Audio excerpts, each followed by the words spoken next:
All right, we're doing something different on episode 5 here. I'm going to try to play this one a little bit different. In the past, I've done a little bit of research. Some of them I just sound like a straight up robot. Other ones I feel like I sounded super awkward. But we're getting through it, and I want to try to mix this one up a little bit, and we're going to actually go through like the whole discovery together. Um, as you can see on my screen, I'm posting these also to YouTube if you're listening to this and not watching it. They're going to YouTube now, so you can kind of see what's going on my screen, like what I'm going through to figure out these types of questions. Because I also think that brings value to you as well, like trying to understand when somebody like yourself is asking me a question like this of how would I prepare for the interview, maybe more of those steps that you can visually see of this is like typically what I would go look up to figure this kind of stuff out. So we're going to go through that together. We're going to go through this discovery stuff. I started putting together this presentation slide and I was like, nah, probably not worth it. I just want to kind of jump around on the screen a little bit and just kind of go through that whole thing together. So I think our main questions though, if we were to figure this out and actually type it out, I started off with like what to expect. I think that's like our number one thing that we probably could all agree on is when we're talking about an interview, you want to prep for an interview. We can divide it down into some subcategories.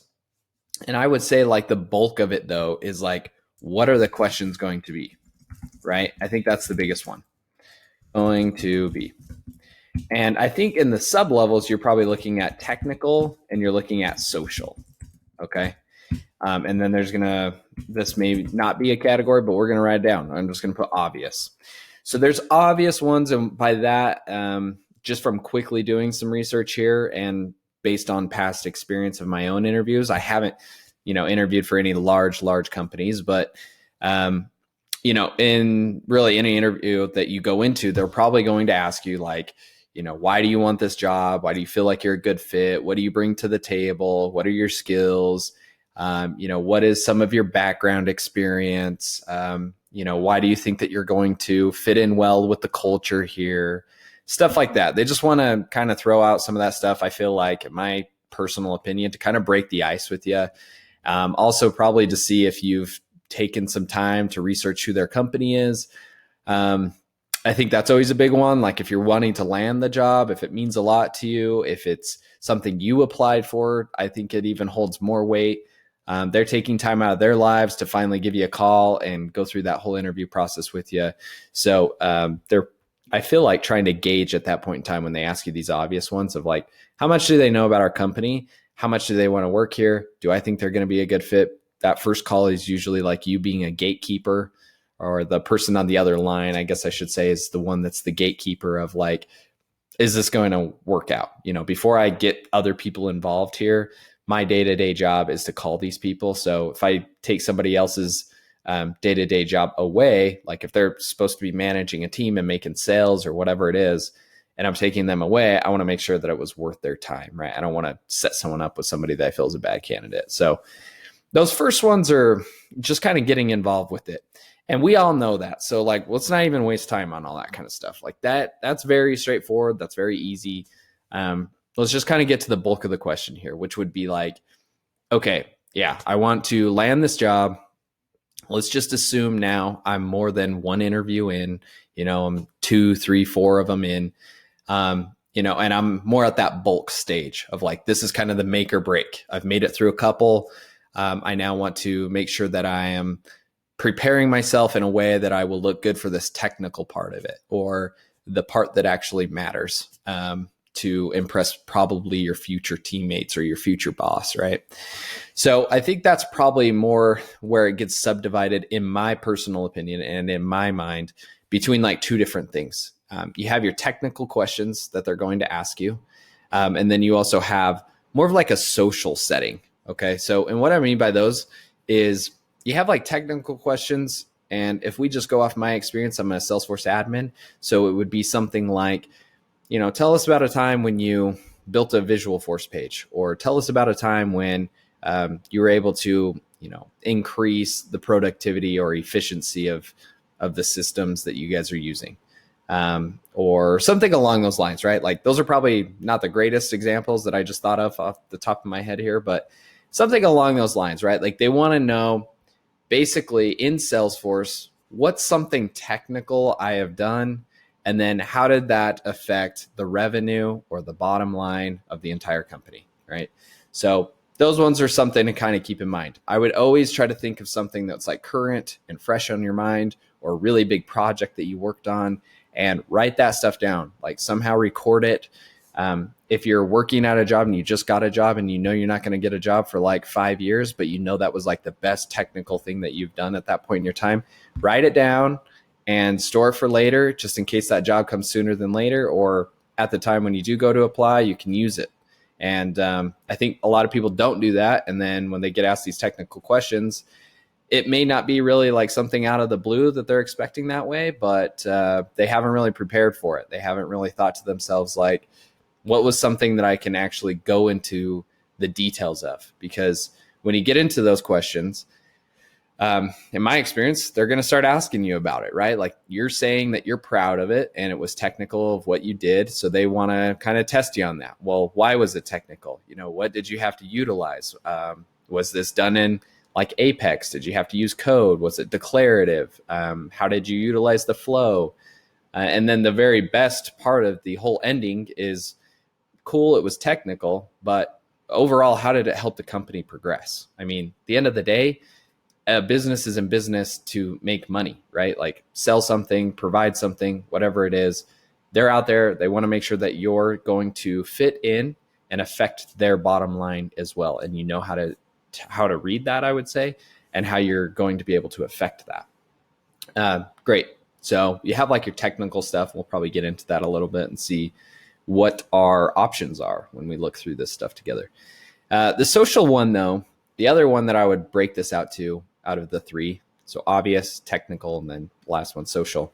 Social is more, that one might be a little more difficult. I think if you're the type of person that's an introvert, but you have like a job as like a developer, they're not too concerned with you talking with too many people. I mean, you're coming in, you're doing your job, you're super technical, and that's fine. So if that's your personality, I think that's a great job to be in. Is like it suits that type of personality. But let's take the other side of that. Like, let's say I'm an introvert, but I want to be, a Salesforce admin, or I want to be in sales or customer support or something for Salesforce. It's like, that's just not really going to work, right? Because I'm going to have to be on the phones with people, or I'm going to have to work with stakeholders or other people in the business. And so if I can't talk to somebody, like, I'm going to need to know how to do that. That's part of the job, right? So obviously there's that. But I think to a level and to a degree of everything, they also do want to see how you can articulate yourself. Because going back to our first example, let's say you kind of are an introvert. It's still mandatory that you talk to people, right? Like, you're not going to just get away without talking to people. I'm thinking back to some past experiences I've had where I've worked with some developers on a Salesforce team, and they did great. Like, there was one person in particular that I'm thinking of, and that person was awesome at being able to communicate what they needed to do, how to do it, what they were working on, how to fix it. And I felt like they had that added edge. Like, yeah, maybe you don't really need to be an extrovert to be a developer, but this person was.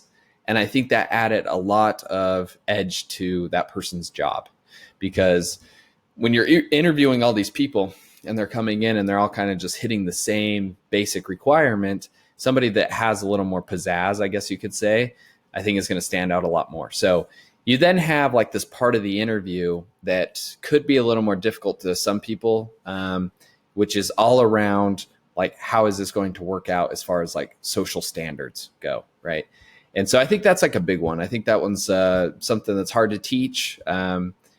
It's probably a lot more based on like your background, I would say, and like how you were raised and things like that, as how that plays into a lot of your like social settings, right? So yeah, I think those are kind of the three subcategories I would personally attack this question in. You have your technical, your social, and then you have these obvious questions that are just kind of filler, break the ice, get a feel for who you are type of thing. So let's actually just kind of hop around these pages a little bit And if this makes it easier, maybe what I'll do is just minimize this a little bit so it's not the full screen. Okay. So yeah, let's start and take a look at a couple of these. I'm going to jump over to this tab. This was my first tab that I started looking at. And in my mind, I think the best preparation that you could do is to think of a big company that maybe in your wildest dreams you would want to work for. Even if you don't want to work for them, you should probably still do this exercise, because people like Google or Facebook, these giant tech companies, Amazon, Walmart, e-commerce, people like that, right? They have thousands of people that are employed with them. They're across the entire world in a lot of these cases. So what does that mean? Well, a lot of people work there. They have to sift through a lot of people. They're at the top for a reason. They want to stay at the top for a reason. So with all that said, their interview process is going to be a lot more involved than like a mom and pop shop or startup down the road, right? So if you can kind of prepare yourself and get used to being able to ace these types of interviews versus something that maybe is a little more local, obviously you're going to have a way better understanding. You're going to be able to impress them a lot more. So in my mind, my first thought would go to like, why not try to prepare for the best and get better and better and better at it as you are interviewing with these possible startups or local companies. And then one day, if that is your dream to go work at Google, you've been practicing the same type of approach for X amount of times before you actually get there. So I think that's just naturally like what I would probably want to do. So I think that's the advice I'm going to give to you is I would look up these companies, and that's what I did for my research here. So jumping over to this tab, I pulled up Google. I just literally typed in how to prepare for a Google interview, right? It's that easy. It's that simple. So with that being said, on our page here, we have a few things. If you're just listening to this, they have this split up into, it looks like two sections, really. They have how it works, and that has a subcategory of phone, Google Meet interview, and then on-site interview. And you can drill down into those. And then they have another section called how to prepare, and that has interview for all roles, which I opened up. And then they have another one that is interviews for software engineering and technical roles. So they kind of give you two different approaches to that. And that's kind of how they split this up. So if we look into these two things, this is probably sorry, I can't talk. This one's probably our most obvious one, I would say. These are like going to probably be that obvious category that I'm talking about, because in this one specifically, this is going to be like your first call. You're going to be going over like a lot of questions around probably who you are, why you want it, why you applied for it, why you feel like you're going to fit in, that kind of stuff. And this one specifically, though, it does say prepare yourself for behavioral, hypothetical, and case-based questions that cover your role-related knowledge, which I think that's a pretty good little tip to have. Like for a bigger company like this, they're probably going to want to go into those things. I bet really any company wants to go into those things, but they might be a little more involved with it, right? And they're interviewing a lot more people, so they're going to have a different expectation for you there. Great, you got through that. We already knew that. We're kind of more focused on this one that we drilled down into, which is the on-site interview. This kind of, like I said, if you're listening only, this goes into more of like the time frames that are available, lets you know kind of what's going on with all that. And then it breaks it up to like, looks like 4 bolded points here. Let's see, they have general cognitive ability. We ask open-ended questions to learn how you approach and solve problems, it says. And there's no one right answer. Your ability to explain your thought process and how you use data to inform decisions is what's most important. They have one about leadership, role-related knowledge, and Google-I-ness. Share how you work individually on a team, how you help others, how you navigate, and how you push yourself to grow. Okay. So that's what that one is. So it does give you a little bit more of like a breakdown, which is nice to say, hey, this is what's going on. Since this is more of like a Salesforce take on this, if you don't know who he is, you're not really living in the Salesforce ecosystem because he has like a ton of followers. He puts stuff on YouTube and LinkedIn and all that good jazz. But his name is David, and he actually works at Google. He's a technical architect there. I think he's been there for about 7 years or something like that now. And he talks a lot about this. So if you are interested in Google and you want to get more of an in-depth approach to what I've talked about after this podcast, feel free to jump over to his place. He'll have a YouTube video out there specifically for how he got his job at Google. But he talks a little bit about that. He goes more into depth of like it gets pretty technical. And one thing I wanted to highlight in this podcast was that he did say something along the lines of Google has like their core values, and it's possible other companies do this too, but we're using Google. Google has these core values, and they want you to live these core values just like any company does. But what they try to do, he said, is within this interview, you're answering technical stuff and these random questions of like how you feel. But he said they're also testing you to see how you would live these values that they have. So he gave an example of like, well, if something is, honesty or integrity that they care about, they're going to want you to somehow like showcase that within the interview itself. So kind of think of it that way too. I would also probably even go to the extent of looking up what the core values are of the company you're interviewing for. For here, we would look up like Google and say, what are like the core values of Google? And then be aware of all that kind of stuff. So that's really important. Cool. Let's look at the preparation side of it, what they've put out here for us. Let's see. So let's click on the one. I clicked on the one here that says interviews for all roles. Obviously we kind of have a more of a broad approach here. It's not going to be just developers and stuff applying for Salesforce jobs. So it says predict the future. Oh yeah. And see right there, they put this. I hadn't clicked into any of this. Like I pulled up the tab and then just started to film this because I wanted to do the discovery part, but look what they put. They put, you can anticipate 90% of the interview questions you're going to get. Why do you want this job? What's a tough problem that you've solved? If you can't think of any, Google most common interview questions. Okay, so that's the advice they give. And then they say to write down the top 20 and then provide an answer for that. So for our obvious one, that's what I would also recommend. If this happens to be, I can't speak on somebody like this large, but based on past experiences, I feel like a lot of times like recruiters and people that are like wanting to interview you, they also want to make sure that you are prepared so that they're not wasting their time and you're not wasting yours. So I've had positive experiences with like being a little more upfront and just asking and saying, hey, when I go to this interview, this is like my current understanding of what the next interview will be and like what you want to discuss with me on like interview 2 or 3. Is that accurate? Is that correct? And then if it's not, in both cases that I've done this, they clarified it and they went pretty in depth of more things that I hadn't thought of in that particular area of things that they would be looking for or things that they wanted to get a good idea on. So that's really helpful. It's not worth, it is worth taking the shot to see if they are willing to do that. So check that part out. And let's hurry and kind of crank through these because I'm taking too long on this episode already. Sometimes I make these things way too long by talking about nothing. Okay, so predict the future. That's our obvious questions. Second one is plan. It says for every question on your list, write down your answer. It's going to help them stick in your brain, it says. That's kind of obvious. Have a backup plan. Okay, so this one's good to kind of highlight this in my own words. Basically, they're just saying like have 2 or 3 answers available.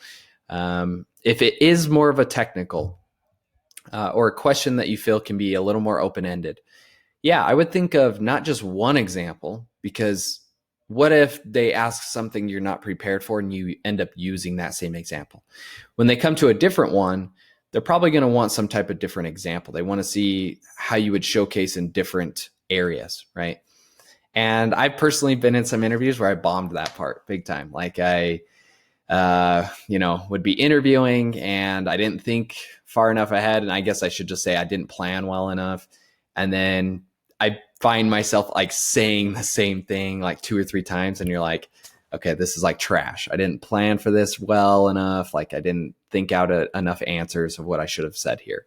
So yeah, I would definitely put that, like for each question that you think of, try to think to 2 or 3 different answers that you could give.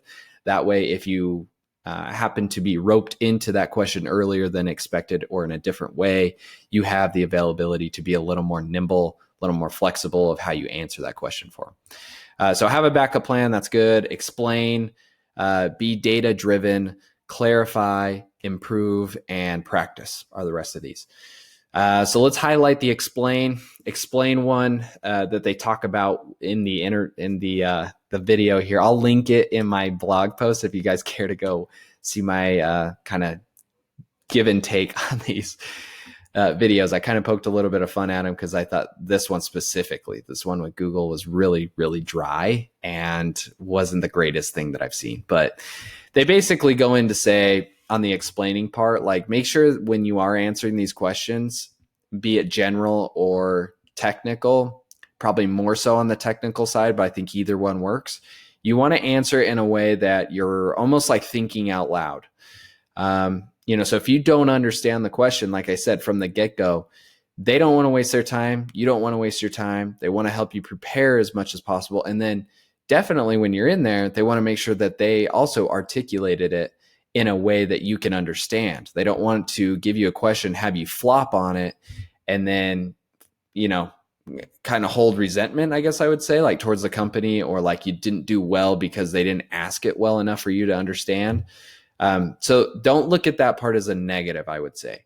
They want to make sure that they clarify it for you. They want to make sure you understand before you give an answer. I think that's the most important part.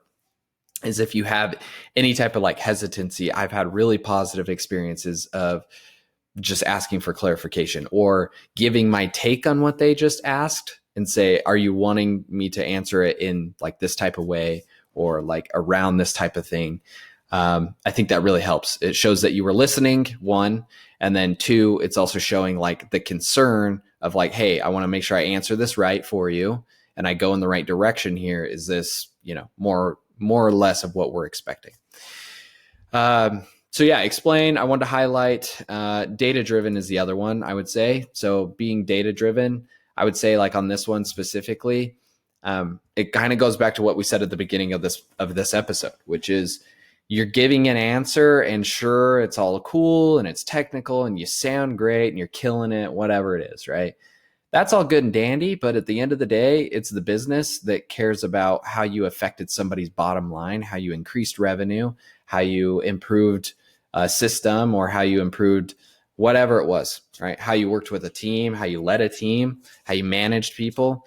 But at the end of the day, they want kind of something to show for it, like the proof in the pudding. Okay, cool. You managed them well. I get that you said that. And I read that on your resume that you think you manage people well, but tell me about a time when, you disagreed with a coworker and you were able to work that out and what happened afterwards, right? Or same thing with like something technical. Okay, great. You said you know how to use Visual Force pages, or you said that you know how to dabble within Apex. Give me an example when you actually did that and what problem were you actually solving? And after you solved it, what happened? What were the results of that? So I think that's a big part of it that I would look into. As far as the next ones, clarify, we kind of touched on that. Improve. Let's see. This one says it's worthwhile to think out loud about. Okay, so we touched on that as well. It's kind of on the clarification, and then practice. Yeah, I guess before all of this, that's probably a good idea. I'm probably not the greatest at this. I've bounced ideas off of friends and colleagues and like my wife and family, but I've never personally done a full-on mock interview with anybody, but that's not a bad idea. If you have someone in your network that could help you with that, maybe a recruiter or something along those lines, or someone that's been through a lot of interviews, that they're willing to, a mock interview could be really great so that you could get some candid feedback, a couple trial runs, if you will, at like the interview, so that you don't feel awkward or you feel like you're going to be taken by surprise by anything that they might ask. So that's a good one. Practice at the end. All right, let's jump over to the Facebook one. I'm just going to kind of highlight it since we pretty much covered exactly what was talked about here. This Facebook one, I linked this video there in the blog post for you that you can check out. But basically what they talk about is they actually give you a lot more. I was pleasantly surprised with the Facebook one in comparison to the Google one because they actually started off by one, having the freaking thing edited. Like the Google one was like 3 people in the room and it was no fault of theirs. They just really set the people up for success. I didn't feel like they just kind of like threw them in this room. It was really echoey. You didn't really know what they're saying. They're reading off a script and it looked like they were on edge. They didn't really know how to act. So it kind of just seemed spur of the moment. This Facebook one, so Facebook one was obviously edited. So they took more than 3 seconds to think about the video before they threw it out there for us. But number 2, he like went into some details. I only watched like 2 minutes, but he went into some details around like a sample question that they would ask. He also talked about that same thing that we just explained here. Thinking out loud, that it's not a negative mark against you if you do ask questions or if you do want clarification, like they want to help you with that. So none of that is negative within the interview. He did say in his own words something to the extent of, a lot of people get into this idea, if you will, that asking questions within an interview is a bad thing. And he said that can be further from the truth, right? Like it's fine to ask like questions around whatever you're trying to get answered. So feel free to watch that, watch the little take back that I provided there in the blog post. And then outside of that one, let's actually jump over to the one that we care about the most, which is Salesforce. So Salesforce in itself is also a massive giant out there. So not only for me personally, my mind went to like, okay, what would like Google look like? Or what would Facebook look like?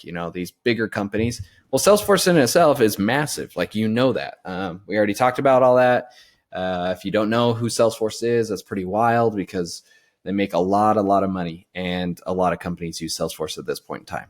It's just a dominant CRM, a lot of job opportunities and all that kind of stuff. So they also had on their website, I just Googled the exact same thing, interview questions, how to prepare for an interview with Salesforce. And then up popped a little page here that I'm on with interview tips. And they broke theirs down into, it looks like 8 different things here. They have get to know us, show us your energy and passion, be a force for good, talk about yourself, challenge us, show us you're a team player, ask about Salesforce Ohana culture, and then check us out on Glassdoor, which is also for your own benefit, something you should do, or check out places where you can find reviews on the company of what people have said so you get a good understanding of how people internally feel about it, and you're not just being sold by somebody trying to sell you on the phone. So obviously, first one is getting to know them. We know that. I'm just trying to see here, since I haven't looked at this, if there's anything that really like stands out different from the Facebook or Google one. And honestly, I would say, let's read this challenge us. It says, ask one excellent question after the other. Go ahead and throw us hardballs, surprise us, make us think. It's one of the best ways we know how to build a connection and for us to understand how serious you are at joining our Ohana. Okay. So maybe a little bit different there. I don't think the other ones really touched on that one at all. I guess like you probably have that common idea that most people talk about where you're supposed to always ask a question at the end of the interview. And I don't really know if that's true. I think if you're asking good questions throughout the entire length of it and you had a couple questions going into it, that's what I've done in my personal experience, where it's like, going into it, before I've talked to anybody, this is like what I want to ask him if he gives me time to, or she gives me time to, expand on these things. This is what I want to clarify. So I've had those like written down on like a sticky note or something. And then as I ask questions throughout it and be engaged with the recruiter or whoever's interviewing me, I think at the end when they ask that question, like, hey, do you have any other questions? I just restate the ones that I had. Because I'm not trying to make up a question just to make up a question. 1, 2, if they legitimately answer my question, I want to give them that feedback too, which a lot of the times it happens that way. So I'll just say, hey, I had these 2 questions. I felt like you answered them well. This was my understanding of it. You answered this, which gives me a better idea of what I was thinking there. So yeah, thanks. And I think that's fine to do it that way, in my own opinion. You may not if you're listening to this, but in my opinion, I think that's fine. Number 2, I think it's also equally as dumb to just ask a question to ask a question. Like, if you don't have anything to ask, I think that can also make you, I don't know, maybe reflect in almost like a negative way, because they can tell like, okay, I asked him if he had a question. He asked me something that was super obvious or something that doesn't really apply to anything that nobody really cares about. And he just asked a question because I asked him. So I'd also be careful on that. Like, don't ask one if you don't really have one. If you legitimately have one outstanding, then ask it. And then the number one way that I try to go about it is just, have it written down beforehand, try to ask questions throughout it to get those things answered, so I don't have a question by the end of it. So I think that's it. I think the only thing on the Salesforce website here that I will have linked for all you listeners is maybe this one about Salesforce Ohana culture. They are a little more unique about that. It's just a lot of like trying to grow in their company. What they have here saying is this will help you determine if it resonates with you. Our values are trust, growth, innovation, equality, customer service, transparency, giving back, well-being, and fun. We work hard and move fast while embodying these values. I see a lot of people post about that. I feel like that one's a little more unique. Like, they tout a lot about Salesforce Ohana.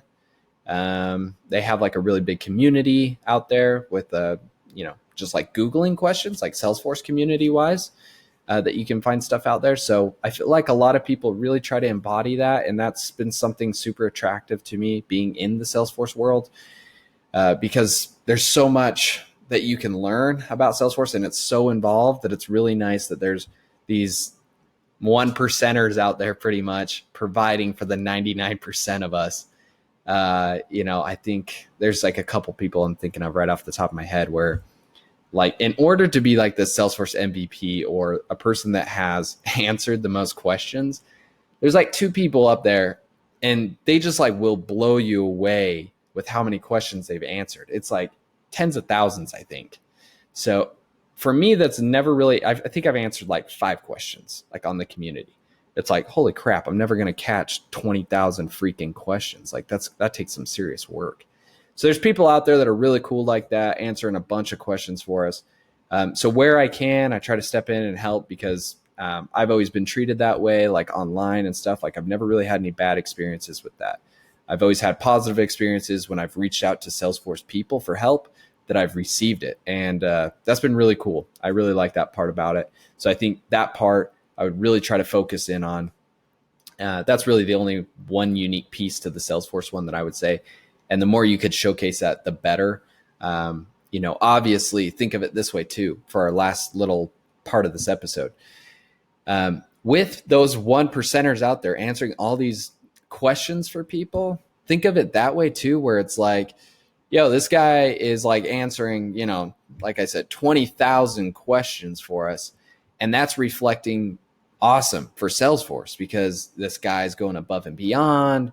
He has all of our core values intact. He loves Salesforce. He's trying to learn more about it. So they obviously want to reward that person, and they do with things like Salesforce MVP award, stuff like that you can earn from Salesforce. But for them, it's like free advertising. It's free marketing. It's like all this awesome stuff for them that they don't even have to worry about, because like myself right now, right? I'm making this episode for you. I'm putting stuff on YouTube. That's free advertisement for Salesforce. They never asked me to do it. I'm not getting a dime from them to do it. I'm just sharing stuff that I know to help you guys out. So it's kind of like that same idea. Like, I'm touting about Salesforce, and more people are going to learn about it and come across the stuff and possibly get interested and either purchase it to use, or they're going to go into that career, which is beneficial for Salesforce. So the more you can showcase that, I think that one stands out a lot to them. They care a lot about it. A lot of people do it. So the more you can do that, the better. But that's honestly where we're going to end with this. I think that answers our questions. we dove into those three things. If we jump back over to our tab here, whoops, this one right here, we covered it, right? What are we going to expect? And really what this question came down to was our social standing, our obvious questions, and our technical pieces of the interview. And I think we touched on all of those. If it's technical, let's just recap to end the episode. If it's technical, you want to think out loud. You want to possibly do a mock interview with somebody so that you understand what's going on. You want to write down 2 to 3 answers for each type of question that you think that they're going to ask. You want to be really familiar with whatever your role does so that you can talk to those parameters. If I'm going in for an admin job, I want to know that an advanced admin is going to dabble in things like Apex and Visual Force pages and declarative coding, right? So I want to be familiar with those things. I want to have some answers around that so I can talk to that. And then the last part of that was when I give that, I want to also highlight it with a data-driven decision. Like, this is cool and it was technical, but this is more importantly how I helped the business grow in scale. Our social ones, that one was more along the lines of things that may vary depending on your personality. That's stuff like how you answer the question, how you're able to connect with people, how you're able to challenge them, as they said, and ask them questions. That one's going to be important because they want to see that you're a cultural fit. So if you're applying for a job that requires you to be more of an extrovert, you better showcase that you're an extrovert, because they're not going to want to hire somebody that's an introvert, that they need someone to be talking to a lot of people, right? And vice versa. Even if you are applying for something that doesn't really require you to communicate with a lot of people, I would still say work on those skills. Try to figure out how you can ask better questions. Try to figure out how you can connect with people. And that's going to give you a better edge, I would say. And then you have our last category to sum this all up, which was our obvious stuff. Going into it, they're going to ask you a lot of questions right off the bat of why you're applying, why this is important to you. And those are softball questions. So make sure that you don't overlook it and get so involved with this technical stuff that you actually don't know where they're located, or you don't know that they offer this perk that everybody else knows about, or you don't know that X, Y, and Z, right? Like, just make sure you do your homework on the obvious ones too. Don't overlook them. Make sure you're preparing for those. I think in my own scenarios, that's really helped almost form that connection right off the bat, I could say, of like, when I first get into the interview, I want to nail those so that I have a good understanding of like what's coming next, one. And then two is I feel like that helps make that impression and helps carry that momentum through the rest of the interview.